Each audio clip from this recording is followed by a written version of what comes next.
কালভৈরবের জন্মকাহিনী মূলত ব্রহ্মা ও বিষ্ণুর শ্রেষ্ঠত্ব নিয়ে বিবাদের ফল, যেখানে ব্রহ্মা নিজের অহংকারকে শিবকে নিন্দা করলে শিবের ক্রোধ থেকে কালভৈরবের জন্ম হয়, যিনি ব্রহ্মার একটি মাথা কেটে ফেলে এবং ব্রহ্মহত্যার পাপে বিদ্ধ হয়ে কাশী পৌঁছানোর পর পাপমুক্ত হয়ে কাশীরাজের দায়িত্ব পান, যা শিবপুরাণের কাহিনী।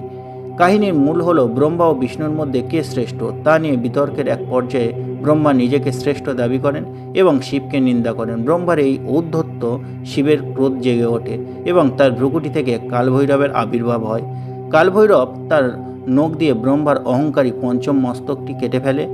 ব্রাহ্মণ এবং ব্রহ্মার মস্তক ছেদ করার কারণে কালভৈরবের উপর ব্রহ্মহত্যার পাপ চেপে বসে এবং ব্রহ্মার কাটা মস্তকটি তার হাতে আটকে থাকে।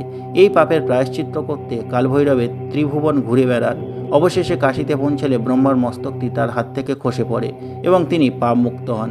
এরপর শিব তাকে কাশী রক্ষক নিযুক্ত করেন এবং কালভৈরব আজও কাশী রক্ষা করেন।